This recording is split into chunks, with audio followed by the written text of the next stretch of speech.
Baik, selamat pagi untuk member dari Warkop Saham semuanya. Sambil menunggu teman-teman yang lain bergabung, untuk yang sudah terhubung bisa menuliskan beberapa pertanyaan atau beberapa saham yang ingin ditanyakan. Nanti kita sama-sama bahas di kolom chat ya. Silakan bisa tulis pertanyaannya di kolom chat. Kita sudah terhubung juga sama Mas Kori. Ya, Bima. Ya. Mungkin buat ini ya, buat informasi aja buat teman-teman yang sudah bergabung di kolom komentarnya boleh menuliskan nama lengkap ya, biar nanti kita tahu juga siapa aja yang join di grup live meeting ini gitu. Jadi bisa mungkin nanti teman-teman coba ketik aja nama lengkap di kolom chatnya gitu. Oke, buat kasih. Kita nanti melakukan pendataan juga gitu. Oke, makasih Mas Kori. Ya. Oke, baik. Sambil menunggu yang lain bergabung, silakan bisa langsung menuliskan beberapa pertanyaan di kolom chat, biar kita bisa sama-sama lihat ya, kira-kira saham apa yang lagi menarik di kondisi saat ini.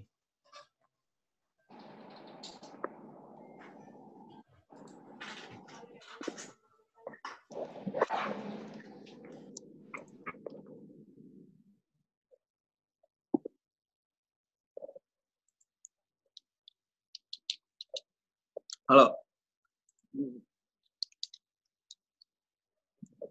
Hari ini banyak yang ini ya, saham-saham konstruksi khususnya lumayan bagus juga pergerakannya. Bima merhatiin nggak, Bim? Iya, benar.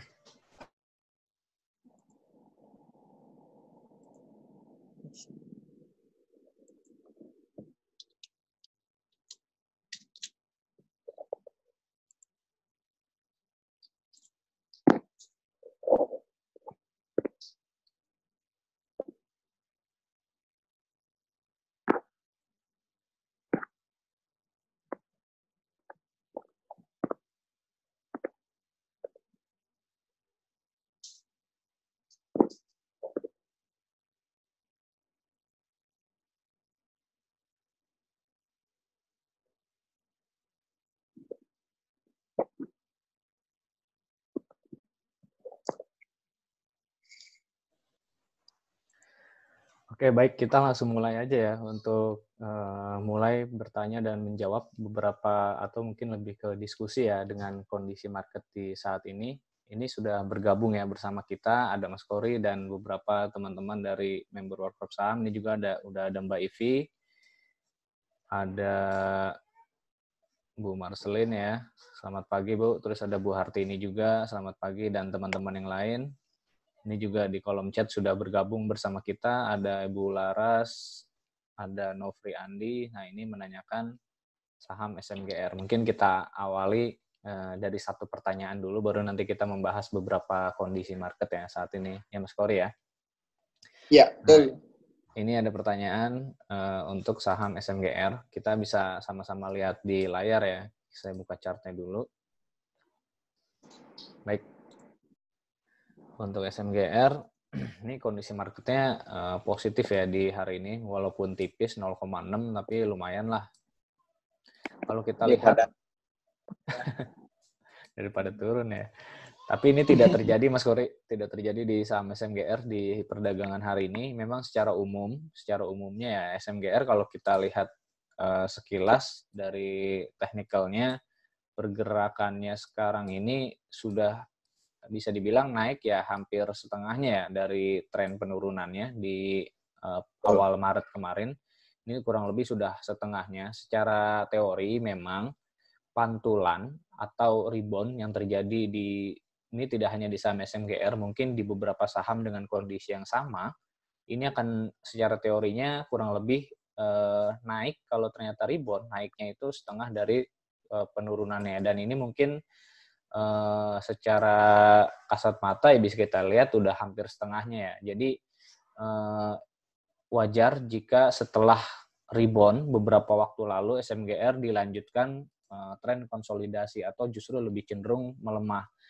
Tinggal ambil aja poinnya. Kalau memang niat trading di SMGR bisa menggunakan moving average 5 harian sebagai level support. Tapi sebelumnya kita lihat dulu dengan menggunakan garis trendline ini ya. Kalau seandainya bukan untuk short term atau misalkan mau dipegang untuk beberapa waktu, kita pastikan dulu dia bisa lolos dari level resisten yang sudah dibentuk sama si SMGR di minggu lalu nih, ada di sekitar harga 8.500. Ini sebagai level breakout ya. Mungkin kalau IHSG-nya lanjut naik lagi, nanti kita sambil sama-sama lihat. Kalau nanti IHSG-nya breakout juga, mungkin SMGR bisa jauh lebih mudah untuk breakout-nya dengan mencapai target tertinggi berikutnya mungkin bisa di area sekitar 10.500 sampai dengan di area tertingginya mungkin di 11 ribuan. Tapi ini masih cukup jauh ya. Kita pasang target di 8.500 dulu. Dan supportnya ini di sekitar area 7.400-an ya. Jadi bisa dipasang range-nya untuk Bapak Nofri Andi ya. 7.400 supportnya dan 8.500 untuk resistennya di kondisi saat ini. Ya. Baik, berikutnya ini dari Ibu Veronica nih Kori. Ada yang bertanya saham ERA. Mas Kori kira-kira bisa bantu lihat atau gimana nih Mas Kori? Ya, kalau misalkan tadi ya tambahannya untuk saham yang SMGR itu sebenarnya lagi ngebentuk pola. Jadi kalau misalkan level poinnya itu ada di sekitar 7.300 sampai 7.400. Nah, itu yang harus dipertahankan oleh SMGR. Kalau misalkan jebol di 7.300 khususnya, nah itu udah kembali ke tren yang bearish lagi. Makanya harus bertahan di atas 7.300 karena nanti akan membentuk pola yang baru gitu. Pola yang kalau dari Dow Theory ya, kalau misalnya teman-teman sudah belajar Dow Theory itu ada ini ya, swing high, swing low gitu, higher high, higher low. Nah, itu potensi SMGR itu sedang membentuk pola tersebut. Jadi harus dipertahankan di level 7.300 sampai 7.400. Itu support sebagai supportnya dari SMGR. Nah, kalau untuk ERA sendiri, kita bisa, nah ini untuk SMGR ya, jadi harus bertahan tadi. Nah, terus untuk ERA sendiri, kalau kita lihat chartnya, ini potensi harian untuk day tradingnya ini cukup besar sih. Untuk day trading ya, khusus untuk day trading, karena kalau kita bicara tentang swing trade atau yang dipertahankan nih, ERA mungkin kurang cocok, karena secara tren pun juga masih belum kelihatan ada pembalikan arah. Tapi kalau untuk day trading, ini potensinya lumayan besar. Nah, ini seperti yang Mas Bima gambar di situ, target terdekatnya udah kelihatan ya. Target terdekatnya ya di sekitar 1.000 berapa tuh? 1.200-an ya. Iya, 1.230 mungkin ya, 1.230 sebagai resisten terdekat gitu. Resisten terdekat yang potensi tercapainya cukup besar. Apalagi kalau misalkan dia breakout di 1.230, nah potensinya bisa lebih tinggi lagi gitu. Dan kalau dilihat dari secara karakternya, ERA ini memang cukup liar juga ya, artinya kalau misalkan naiknya lumayan besar, range kenaikannya itu lumayan besar. Jadi kalau untuk day trading untuk hari ini ya mungkin bisa diperhatikan juga nih ERA Jaya. Ya, cukup menarik ya, terutama ini ada resisten cukup kuat sih. Biasanya di area-area yang seperti ini, di candlestick yang saya tunjukin ini merupakan area-area terkuat mungkin yang akan dicapai oleh ERA Jaya. Jadi tertingginya mungkin di sekitar area 1.400 yang skor ya. Iya, 1.400. Pastikan juga dia breakout dari area yang paling dekat dulu di sini. Ini bisa menimbulkan volume yang cukup tinggi juga biasanya di sini kalau seandainya breakout. Nah, itu kurang lebih untuk ERA Jaya. Baik, di sini sudah lihat bid offer-nya juga di sini kan untuk harian sekarang nih. Untuk hari ini yang paling tebal itu di offer yang 1.205. Nah, artinya kalau misalnya kita lihat secara bid offer-nya 1.205 ini sebagai resisten terdekatnya untuk hariannya. Jadi bisa kita jadiin patokan juga gitu. Oke. Berikutnya ya, lanjut, sudah mulai banyak yang bergabung bersama kita. Selamat pagi semua ya. Untuk yang baru bergabung bisa kita ulang ya. Untuk yang ingin bertanya bisa langsung sampaikan di kolom chat biar kita bisa sama-sama baca dan mungkin bisa menuliskan nama biar kita bisa saling kenal juga. Tadi era jayanya mungkin bisa terjawab oleh Kori ya, Bu Veronica. Lalu berikutnya ini juga sudah bergabung ada Pak Sudi Harjono menanyakan saham Medco dan Elsa. Nah ini pertanyaannya privat ke saya nih. Medco dan juga Elsa. Nah ini satu sektor mungkin kita kalau kita lihat secara umum ya, ini kurang lebih pergerakannya hampir sama. Jadi kita coba lihat ke salah satunya saja, Elsa. Ini kaitan erat sama pergerakan oil kemarin ya. Jadi kalau seandainya kita perhatikan, memang mungkin saya belum bisa tampilkan grafik oilnya. Nah, cuma secara umum garis besar kunci dari pergerakan oil kemarin itu ada di rapat OPEC ya pada saat hari Kamis minggu lalu. Asumsinya waktu kemarin itu kalau seandainya produksi dibatasi, kan otomatis demand bertambah seharusnya ya. Demand bertambah ketika stok itu kurang. Itu kan secara umum seperti itu. Ya kayak kita sekarang ini aja, masker harganya naik ketika produksinya atau demand-nya itu banyak, sementara produksinya terbatas. Nah, tapi ini tidak terjadi di oil. Pas hari Kamis kemarin, pas produksinya dikonfirmasi akan diturunin ya sama Rusia dan Arab memang sih nanti ya kalau nggak salah di bulan Mei nanti, justru harga oilnya pada saat itu langsung turun 7%. Jadi ini menjadi hal yang lain ya. Jadi katanya sih produksinya memang menurun, tapi mungkin karena ada pembatasan ekspor impor, ada masalah pandemi COVID, jadi demand-nya pun bisa ikutan turun. Nah makanya kemarin itu masih banyak ya berita atau masih banyak anggota-anggota OPEC yang akan mengikuti aturan dari OPEC. Artinya bukan hanya Rusia dan Arab, mungkin negara-negara anggota OPEC pun akan ikut menurunkan produksinya. Jadi ini kita sambil lihat, walaupun kemarin ya setelah hari Kamis turun 7%, Seninnya sih naik 6%, tapi closingnya cuma dapat 2%. Jadi ini menandakan bahwa untuk oil, terutama Medco dan Elsa, mungkin kita harus perhatikan dari sisi harga oil. Pertama itu, kedua kita harus atau kembali ke harga sahamnya. Nah, ini menjadi hal yang harus kita lihat ini dua sisi ya. Selain kita harus lihat sisi Elsa-nya, kita juga harus lihat dari sisi oilnya. Kalau dari Elsa-nya sendiri memang ya, dari pergerakan pas di harga di area sini, ini sudah dekat-dekat area resistennya sebenarnya. Jadi secara technical, pure technical, tanpa kita lihat oilnya pun, memang di sini sudah masuk area resistennya. Plus, mulai membentuk lagi ini area support juga ya di sini. Ini area support juga yang sempat sebelumnya terbentuk. Jadi kita tinggal main range saja di sini. Untuk Elsa sendiri, pastikan dulu dia aman dari level supportnya. Yang terbawah ini mungkin kita main angka psikologis ya, area-area dekat 200, atau ini mungkin di sekitar 202 ya, 202, 204. Nah ini 206 ya, 206 sampai dengan angka tertingginya itu ada di sekitar 240-an ya. Enggak, mungkin sekitar 234 ya sampai 240 lah. Nah ini menjadi area untuk Elsa atau menjadi resisten untuk Elsa. Jadi 206 bawahnya, 240 itu untuk level atasnya untuk Elsa. Jadi kalau nanti supportnya tertembus, misalkan turun di bawah 200, nah siap-siap untuk jualan dulu aja. Kurang lebih seperti itu untuk Pak Sudi Harjono, semoga terjawab. Ini masih banyak juga yang bergabung di waiting list. Ada Bu Fitrianis juga.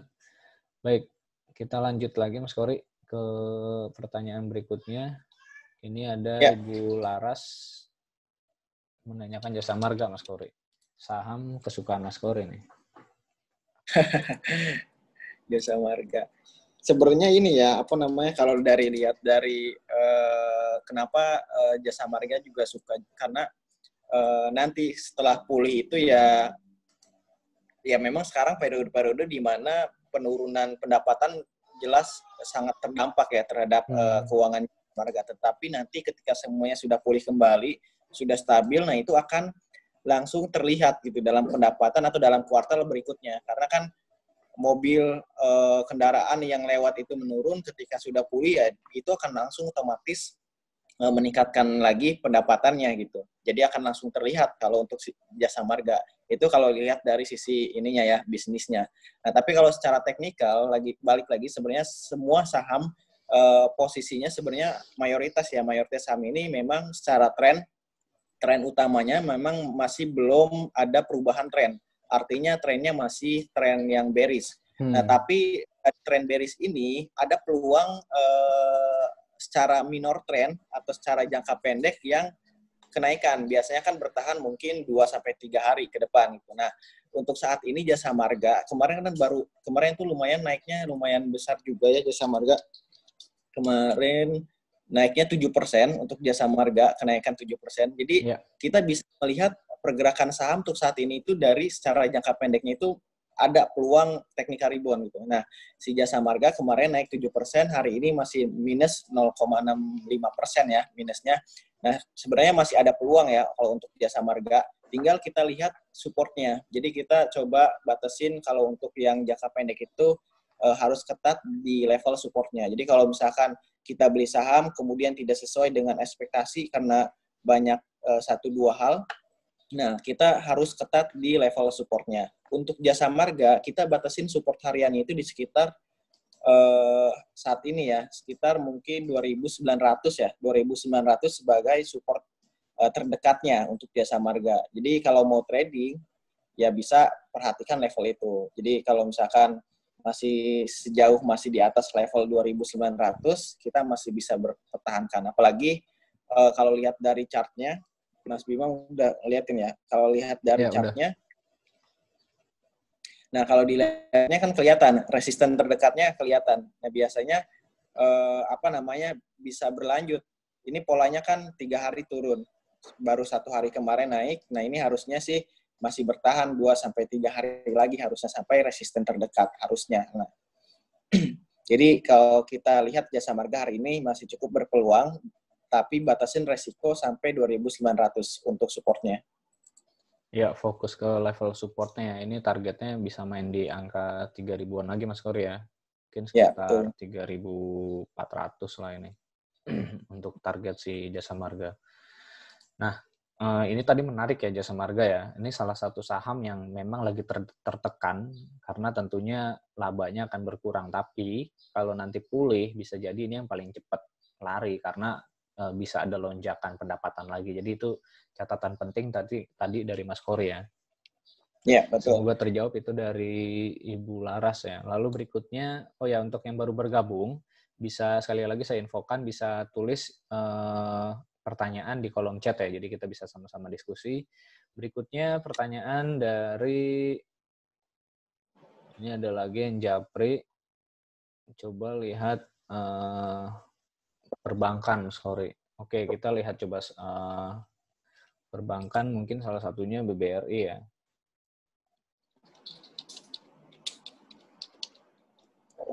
Oke, kalau kita lihat BBRI ya, BBRI, BBRI ya secara tren memang jelas ini menurun dan sebenarnya kemarin itu walaupun sebentar tapi ini sempat naik hampir setengahnya loh dari tren turunnya. Seperti tadi yang sudah kita sampaikan juga di saham yang sebelumnya, ini sudah bahkan lebih dari setengahnya kalau kita lihat secara kasat mata ya, ini lebih dari setengah dan secara teknikal ini hitungannya masih rebound dan ini udah capai target juga reboundnya. Jadi berikutnya dia akan membentuk pola baru lagi. Nah yang terjadi di BBRI sekarang, tren barunya lebih cenderung menurun. Jadi kalau seandainya kita gambar-gambar yang simple aja, ya secara tren untuk jangka pendeknya ataupun jangka menengahnya yang besarnya ini sama-sama lagi turun. Jadi kalaupun nanti ada kenaikan, ini di sini juga ada peluang kenaikan. Jadi dilihat dari pola yang digambar ini, kalaupun naik ya kita coba bisa kejar di sekitar area mungkin 2.900-an ya untuk BBRI.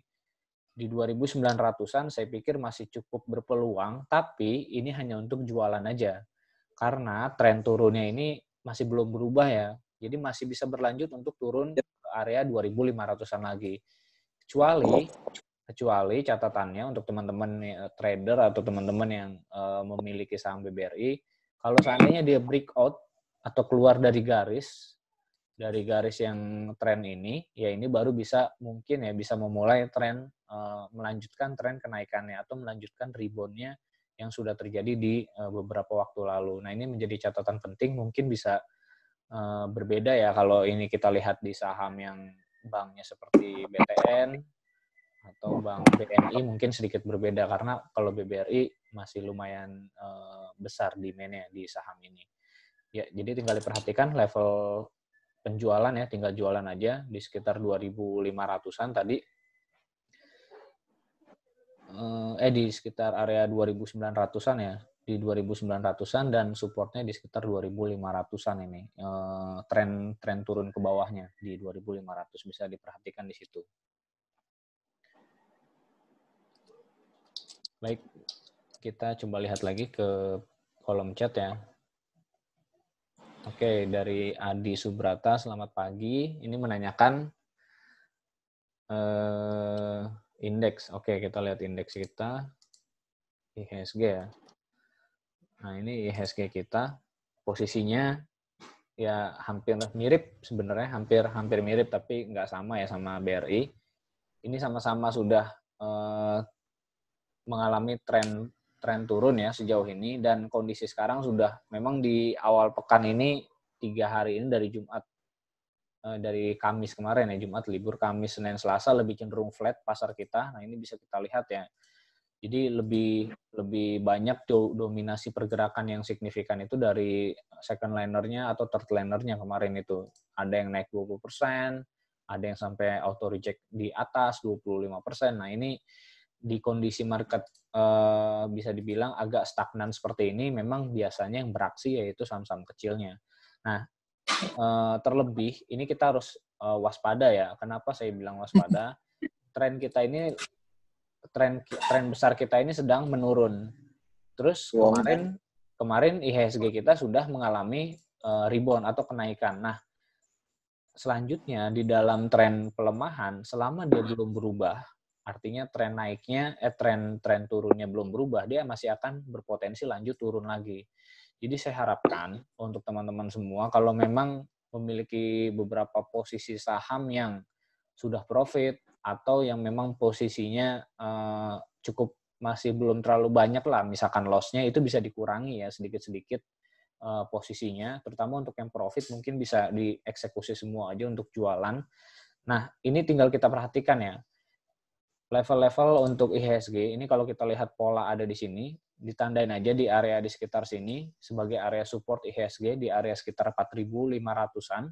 Ini menjadi area yang harusnya sih cukup kuat ya. Tapi kalau ternyata ini turun lagi di bawah ini, artinya IHSG masih akan melanjutkan tren penurunannya. Sebaliknya, kalau nanti IHSG mampu naik di sekitar area 4.800-an, ini merupakan area resisten terdekatnya ya untuk IHSG, ini bisa melanjutkan tren naiknya. Kalau dia lewat dari 4.800, ini masih lumayan ya, sekitar 150 poin lagi, karena IHSG sekarang ada di 4.600-an. Jadi untuk teman-teman yang tadi pertanyaan dari Adi Subrata, bisa melihat level support IHSG-nya di 4.568 atau 4.650-an, nih kurang lebih 100 poin lagi ke bawah. Dan targetnya di 4.820 atau sekitar 105 poin ke atas. Secara umum kita masih konsolidasi, jadi kita harus bersabar nih di kondisi seperti sekarang ini. Mungkin Mas Kory ada tambahan untuk IHSG kita? Betul. Sebenarnya kemarin juga ada beberapa yang bertanya ya untuk saham yang sudah profitnya udah lumayan oke, profitnya, kemudian ada juga yang ruginya nggak terlalu besar. Apakah bisa dipertahankan gitu ya, pertanyaannya saham yang sudah profit tersebut. Ya balik lagi sebenarnya kalau kita lihat dari indeksnya sendiri belum terlalu stabil, jadi secara teknikal ataupun secara fundamentalnya ya, artinya penurunan ini kan ya, utamanya itu diakibatkan oleh corona ini ya. Nah, jadi patokan utama kita tuh ya tetap harus melihat dari situasi yang ada saat ini seperti apa. Nah, jadi sebenarnya tetap kita harus lihat juga pergerakan dari indeksnya secara umum, secara kondisinya seperti apa, kemudian secara teknikalnya pun juga masih berpeluang atau enggak Nah, tadi kan udah dijelaskan posisi dari indeksnya itu sendiri seperti itu. Jadi kalau misalkan harus dipilih untuk saat ini, kalau sudah ada yang profit, lebih baik kita realisasikan profitnya. Pertama itu. Nah, fokusnya kemana? Fokusnya ke saham-saham yang sering kita bahas juga. Fokus ke saham-saham yang bisa dijadikan perhatian. Seperti saham perbankan, consumer, nah itu, atau telekomunikasi. Nah, kita fokusnya di saham-saham yang sektor itu aja, gitu, yang paling baik. Jadi jangan semua di perbankan kita ambil juga, gitu, atau di consumer kita semua ambil juga, tapi pilih yang terbaiknya. Nah, kalau sudah fokus di situ, meskipun nanti kondisinya ISG kembali turun ataupun sahamnya turun lagi yang kita pegang, nah itu akan cenderung lebih aman dibanding dengan saham-saham di sektor yang lainnya gitu. Jadi kita fokusnya ke sektor pilihan aja, kemudian sahamnya juga harus dipilih. Nah, tinggal nanti kita banyak akumulasi, maksudnya secara bertahap akumulasinya gitu. Kalau ada yang, misalkan kemarin tuh ada yang nanya, ada sudah untung di saham apa ya, saham mungkin lapis ketiga gitu, tapi nggak dijual-jual gitu. Nah, itu yang salah. Jadi harus kita yang sudah untung, apalagi di second liner ataupun di yang saham gorengan, ya kita harus mainnya jangka pendek aja, manfaatkan technical rebound. Baik, terima kasih Mas Kory tambahannya. Ini sudah mulai lumayan banyak masuk beberapa pertanyaan. Ya. Ini dari Pak Roy ya, Pak Roy Dharma. Selamat pagi Pak. Ini menanyakan sahamnya Temas Mas Kory. Sebentar, saya coba lihat ya. Kalau saham Temas, ya secara teknikal ya ini sebenarnya kurang liquid ya. Cuma baru-baru ini aja kelihatan grafik. Tapi kalau memang untuk ini hanya sekedar informasi ya, bukan buat saran pembelian untuk teman-teman. Mungkin ini lebih khusus untuk Pak Roy ya yang bertanya tadi. Nah, kalau kita lihat di sini, memang dia sudah turun sekitar 5 hari berturut-turut dan mulai rebound 1 hari di sini. Paling tidak, sama seperti yang lain, minimal target tengah kita bisa jadikan sebagai target penjualan. Berikutnya, kalau kondisi market mendukung, kita bisa masuk ke range yang atas, atau ini di area sekitar 100. Jadi silakan saja kita bisa ambil garis-garis simpel ini sebagai area-area untuk penjualan. Lalu berikutnya di area bawah ini bisa kita jadikan sebagai area support atau di sekitar 85. 85 jadikan support, 95 jadi target awal, 100 jadi target yang agak tinggi. Mungkin bisa terjawab. Baik, berikutnya kita punya waktu sekitar 10 menit lagi. Baik, Astra dari Raditya. Astra, lalu ini ada juga pertanyaan dari Pak Denny untuk ADMF, kenapa sepi peminat? Lalu Pak Cori, kenapa tidak diajak ke pantai ini dari Bu Liani Pujiono ya? Mas Kory di kantor soalnya. Lalu dengan Unilever dan Kimia Farma. Oke, kita lihat Astra dulu sekilas, Mas Kory. Untuk Astra memang ini flat ya, dan mungkin jadi catatan juga di minggu depan, kalau nggak salah minggu depan ya, ada pengumuman penjualan sepeda motor ya. Jadi ini biasanya menjadi tolak ukur pergerakan saham Astra. Nanti bisa jadi ya setelah keluar berita akan ada volatilitas yang mungkin nggak seperti sekarang. Ini kan volumenya terus menurun ya Astra beberapa hari ini. Mungkin ada menunggu data tersebut. Kalau datanya bagus ya Astra bisa langsung loncat. Cuma memang dari manajemen sendiri mengatakan beberapa produksi memang dikurangi. Itu sudah pasti ya, beberapa produksi di beberapa pabrik itu sudah dikurangi. Otomatis tentunya yang bisa menjadi tolak ukur Astra ini seberapa cepat pandemik ini bisa diselesaikan. Kalau pandemik ini semakin cepat ditangani, tentunya pemulihan yang terjadi di saham Astra akan semakin cepat. Itu untuk view-nya. Lalu untuk jangka pendek, paling tidak di garis ini, atau ini ada di sekitar area 4.080-an. 4.080 ini menjadi area resisten cukup kuat ya, 4.100 lah. 4.100 mungkin bisa dicatat oleh tadi Mas Raditya ya, yang bertanya 4.100 sebagai level resisten untuk Astra. Saya pikir kalau nanti breakout baru bisa kita kejar Astra. Tapi kalau sekarang belum breakout, saran saya jangan dilihat dulu, atau kalau memang sudah punya dan sudah profit, bisa eksekusi jual dulu. Kalau masih rugi-rugi sedikit, mungkin bisa jualnya sebagian dulu. Yang jelas saran saya akan lebih menarik ketika Astra breakout dari sekitar level 4.100-an atau di sekitar area resisten di sini. Itu akan jauh lebih menarik karena volume sekarang pun kurang oke ya. Sambil nunggu data rilis data penjualan sepeda motor ya di minggu depan nanti. Baik, pertanyaan berikutnya ini dari DMF ya. Pak Denny, Mas Kory. Kenapa ADMF sepi katanya? Nah, sebenarnya gini ya, kalau misalkan kita lihat industrinya, ini kan multi finance atau leasing ya, pembiayaan, perusahaan pembiayaan. Nah, kalau yang sudah tetap di bursa ini, untuk beberapa perusahaan pembiayaan atau hampir semuanya, semua perusahaan pembiayaan itu kinerja sahamnya memang tidak terlalu bagus ya untuk di bursa saham. Nah, karena ini berkaitan juga dengan market kapitalisasinya. Market cap-nya ini nggak besar ya. Berapa Bima sekarang ADMF market cap-nya? Coba bisa lihat. Market cap-nya sekarang ini 6 triliun sih. Iya, nggak terlalu besar untuk market cap. Kemudian kalau pertanyaannya apakah fundamentalnya bagus? Apakah fundamentalnya bagus atau enggak? Sebenarnya kalau untuk khusus di perusahaan pembiayaan ini, ADMF ini yang mungkin paling bagus ya di antara yang saham lainnya ya. Nah, karena secara laporan keuangan sebenarnya nggak ada masalah, ini lumayan bagus juga. Terakhir kan ROE-nya juga sekitar 26%. Ini kan kalau rata-rata ROE yang bagus itu antara 15 sampai 20. Nah, itu udah cukup bagus kalau kita ambil saham tersebut. Nah, ADMF sendiri ROE-nya itu terakhir 26%. Jadi ini udah cukup bagus kalau misalnya di sisi dari labanya. IPS-nya semakin kesini semakin naik. Jadi sebenarnya nggak terlalu jelek juga untuk fundamental ADMF, tapi memang secara karakteristik dari pergerakan harga saham multi finance di bursa kita ini memang kurang bagus gitu.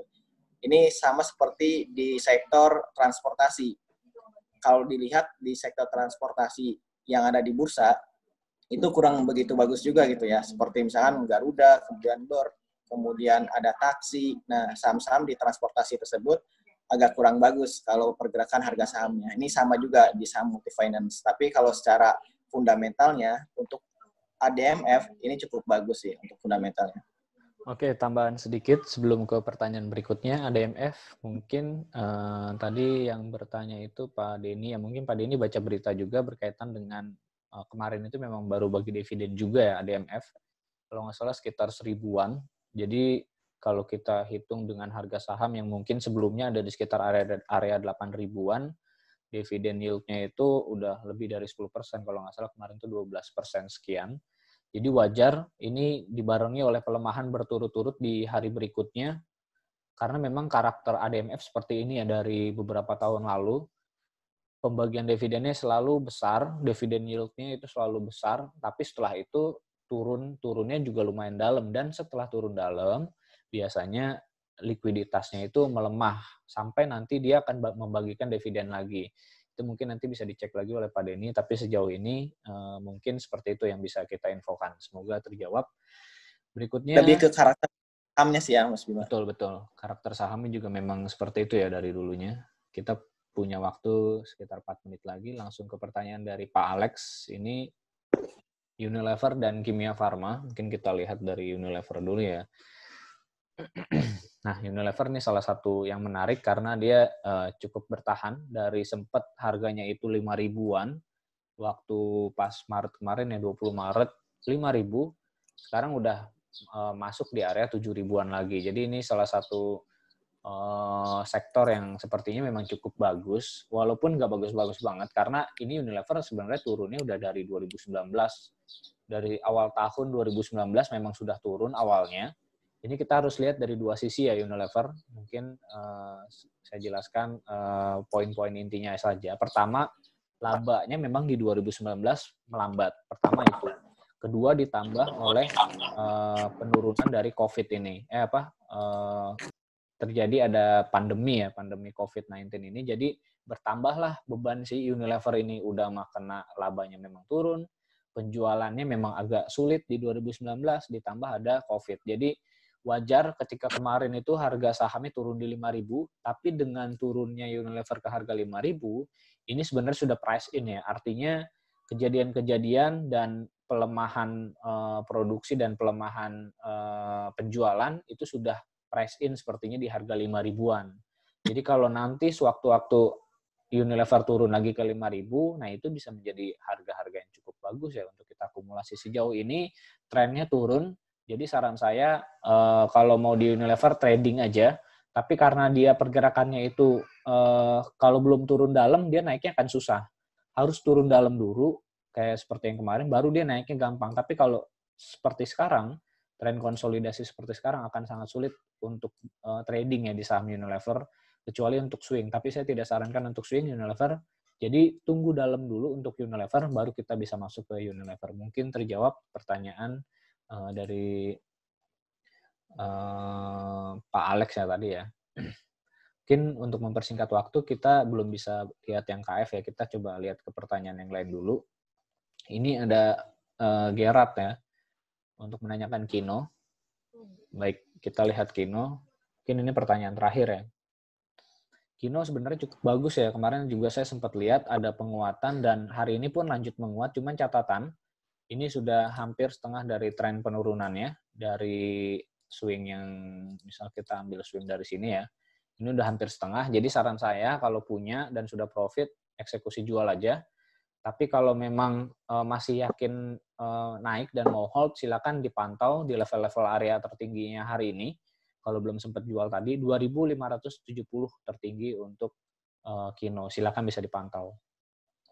Dan jangan lama-lama, karena ini likuiditasnya nggak terlalu aktif ya. Baik, karena waktu kita terbatas, mungkin tidak bisa banyak lagi yang bisa kita diskusikan. Nanti kita bisa diskusi lagi melalui Japri ya, saya sama Cory. Terima kasih untuk yang sudah bergabung di live edukasi di pagi hari ini. Semoga bisa bermanfaat dan kita ketemu lagi di hari Kamis nanti. Terima kasih, selamat pagi semuanya.